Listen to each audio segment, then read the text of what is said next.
Welcome back to M Hood Fishing, everybody. Alex is going to play lifeguard today. More about that in a second.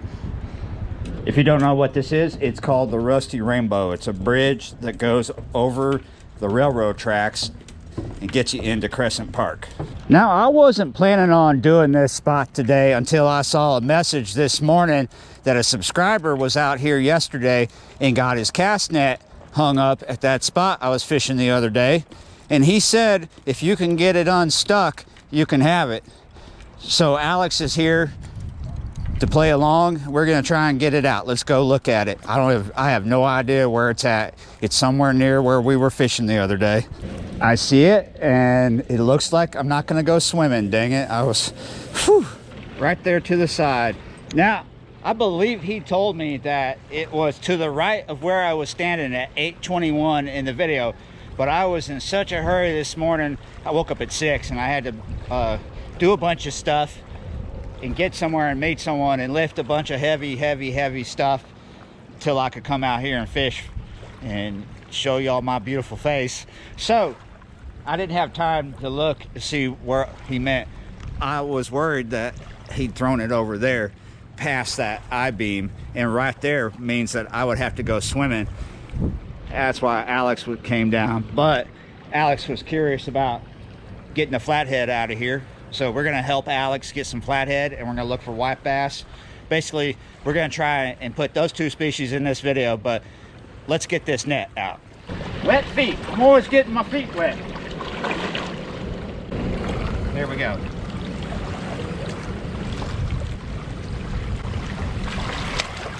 So I appreciate the cast net. Thank you so much. All right, guys, now before we get into fishing, I'm going to go over again about this particular spot where it's safe to throw a net and where it's not, so you know what's up. If you come here and try to do the things I do, you don't lose your net. Let's do that right now. Half a spin around right here. Okay, so you see the Medusa looking island. It's like all concrete with some rebarb coming out. It's one of the coolest things I like about this spot. Just like the way it looks, but there's a lot of snaggy stuff around it. We're gonna come right here.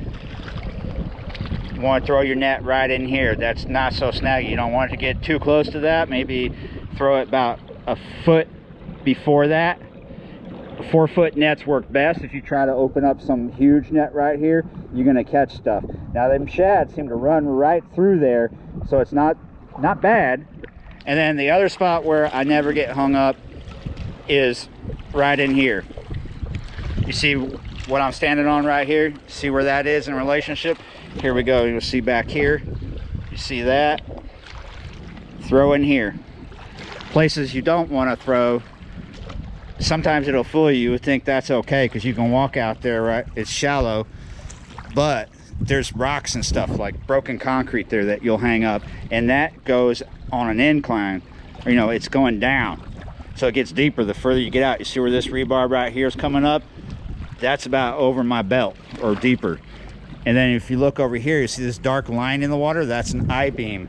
Right past that is over my head, so that's about 7 to 8 feet right there, and maybe it gets a little deeper as you get over there. Really snaggy. That's why we're only float fishing over there. Alex and I and myself by myself have tried fishing that on the drop shot for panfish and jigs and stuff.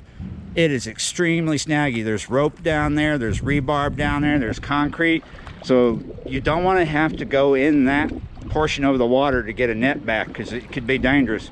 You're out of the current a little bit, but if you look right out here, you see where these pipes are coming out of the water, these pylons with the tree stuck in them, is heavy current right there. So it's not too far, not too close. Just be careful. I threw and I threw. Got one shad. We're gonna put that on Alex's rig, but first let's get it in the bucket. The net that I salvaged is bundled up right there. It needs to be repaired. It's pretty tore up. So I have my 4-footer down here. That's what I'm using. There's really not that much bait up in here right now, but if our skies cloud up pretty thick, and really the closer we get to sunset, because it's about almost 4 p.m. right now, and the closer we get to sunset, the better. But I'm gonna put a night crawler under a cork, and then Alex is gonna put that shad under the cork. And as we progress through this session, I'll keep trying to get us more live bait so I can switch to live bait too, but we're both gonna fish right over here, right behind, right there. All right, so we're gonna put this on. I'm dropping down sizes on my hook. We're gonna go with a size 2 Kale. All right, I'm gonna keep mine over here by the wall so it's out of the way. Alex is over here with a live bait. Some people think it's kind of crazy or even ridiculous, if you will, to float fish the river. It's not. You just got to find a good place to do it. If you're in a place where the current is just going right by you like a airplane, float fishing maybe is not going to work. But you need a place like this where it's outside the main current, maybe an eddy, maybe a swirl. You know, our baits can be a little stable here because it's not too strong. Other places like an eddy where there's like a kind of a swirl, your float could go in circles. You just got to watch it. I mean, these baits aren't going to stay where we put them forever. We're going to have to move them, but under these circumstances, they'll stay for a good while. All right, man, I'm tired. I'm getting a bite. Look at that. My cork just went under. Yes.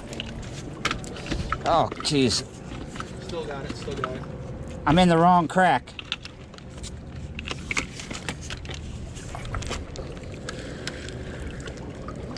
Oh, yes. All right, guys, so this is what we call an American eel, but they're also called an Atlantic eel. Their official name is an Atlantic eel. And this one is not a mature one. I like to eat these. I have a huge respect for this fish, and I have a lot to say about it. Now, every time I catch one and release it, people freak out and say, oh, that makes good catfish bait. I will try that at some point, but I always feel bad about taking them this young, and I don't want to use one this small as bait. I just don't. There's this crazy thing that a lot of people don't know about. You know, when you go to the sushi restaurant, let's let this go and I'll tell you that story. All right, off camera, we let the eel go because it was kind of undersized. I usually harvest the bigger ones because I like to eat them. Let me tell you a crazy story. You know, when you go to the sushi restaurant and you get eel, sushi smoked eel, 9 times out of 10, that's Atlantic eel. But the crazy thing is, they're harvested here as glass eels, shipped to China and other parts of Southeast Asia, raised in farm ponds, then shipped back. They're also shipped into the, sold into the Japanese market and some other eel markets across the world. Isn't that crazy? Finally got bait again, but it's better bait. Look at that, better bait. We got some mullet. All right, I'm gonna take one of these. These are pretty much finger mullet. Well, this one is. We're gonna cut it up and put it on a drop shot. This is the size bait that I'm gonna fish with because I'm gonna use a 1/0. I'm gonna drop shot that on 30-pound test with a homemade lead that's about 1.5 ounces, and we're gonna fish in shallow water because this spot is super snaggy if you try to throw out into the deep stuff. Not far at all, about 20 feet right there. Man, I don't know how long the battery's gonna last. Oh yes, I was in the middle. I was about to put a fresh battery in the GoPro, and I turned around and saw the rod just going beep, beep, beep, beep, beep. Alex, will you do me a favor? I've got a battery in my hand. I don't want to get it wet. Oh, beaver action. Put that over with my case, please. Oh, repeated beaver action. He's real close to that rebar, people. We got to get him away from there. This is on a little tiny piece of cut bait again. I'm telling you, something about running little baits right now. It's just working.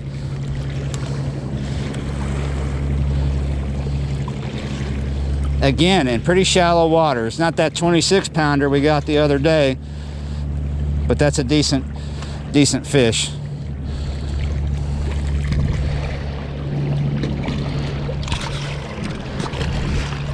That's a good eater size right there. Oh, did you hear him make that funny noise? Ooh, trying to beaver tail my legs there.